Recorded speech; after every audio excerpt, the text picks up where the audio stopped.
Dobar dan, ovo je Mali dnevnik, a ja sam Milica. A ja sam Pavle.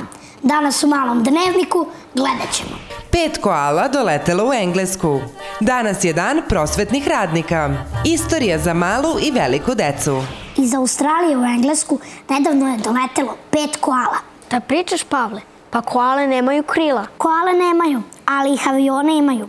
4 ženske i 1 muška koala doletele su avionom u Evropu. A zbog čega su došle? Turistički ili imaju neka posla? Naučnici imaju zadatak da ih naviknu da žive na našem kontinentu, kako ih ne bi bilo samo u Australiji. Dopada mi se ta ideja. To znači da će jedna možda živati kod nas. To ne znam, ali znam da kod nas žive prosvetni radnici koji danas slave svoj dan. Stvarno?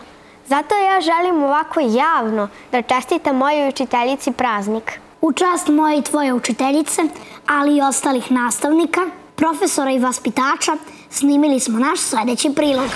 Danas slavimo Dan prosvetnih radnika. Zbog toga smo došli da pitamo drugare ko su prosvetni radnici. Prosvetni radnici u sali uče fizičko, u učionici uče matematiku. Oni koji su na fakultetu i oni učitelji koji rade s decom. Prosvetni radnici su oni koji rade uvek na fakultetu. Prosvetni radnici su kad se zabavljaš. Prosvetni radnici su ljudi koji rade u manastiru. Prosvetni radnici rade u gimnaziji, na fakultetu. Ja mislim da rade i na nekom sportiću. Prosvetni radnici rade u školi, uče decu. Prosvetni radnici uče decu folklorom. Bez prosvetnih radnika mi ne bismo bili pametni ovako kao što jesmo. Za Mali dnevnik, Luna i drugari. Studio!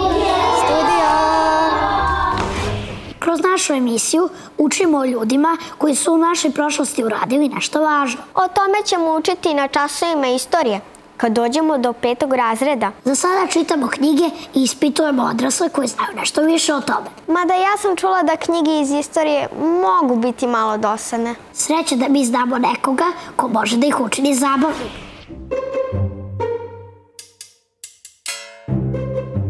Svetski dan poezije proslavili smo sa piscem Slobodanom Stanišićem. Danas smo se ponovo sreli sa njim da ga pitamo šta ima novo. Zdravo, Slobodane. Zdravo. Nove su ove 4 knjige koje se zovu Istorijska potraga. One su nove samo toliko što su sada štampane. Inače su stare po tome što smo ih najavili u Dečijem dnevniku pre godinu dana. To je jako lepa, a recite mi, koga tražimo u ovoj istorijskoj potrazi? Tražimo 4 zanimljive ličnosti. 2 dame i 2 junaka iz naše prošlosti. Tražimo princezu i našu najmlađu kraljicu Simonidu, zatim kraljicu Jelenu Anžujsku, čuvenog junaka Miloša Obilića i Stefana Nemanju. Kom uzrastu su namenjene ove knjige i šta možemo saznati o njima? Namenjeno je uzrastu mlađih čitalaca. Mlađih, recimo, od 6-7 pa do 66-67, može i 76-77 godina. Oni koji su mlađi od ovog godišta i stariji ipak sve to znaju i mogu da pročitaju ako ih baš interesuje. Hvala, Slobodane. A ja sad idem da uživam u ovim knjigama. Za Mali dnevnik, Aleksandra, studio.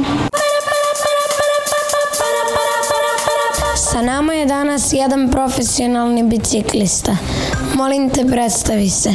Kao prvo, ja sam Teodor Bajić-Stanković, treniram u biciklističkom klubu Crvena zvezda i treniram biciklizam već jedno 7 godina.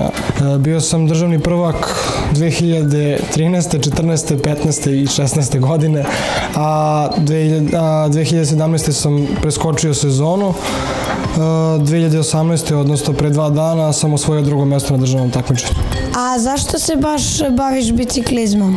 Zato što volim prirodu, a biciklizam je sport koji mi to pruža. Magla je česta pojava u jesen. Ako niste znali, ona se sastoji od kapljica i ledenih kristala, koji su toliko sitni da mogu da lebde u vazduhu. Ova radna nedelja bliži se svom kraju. Osim kraja nedelje, čeka vas poslednji kulturni mali dnevnik. Zato sutra obavezno budite uz nas. Zdravo!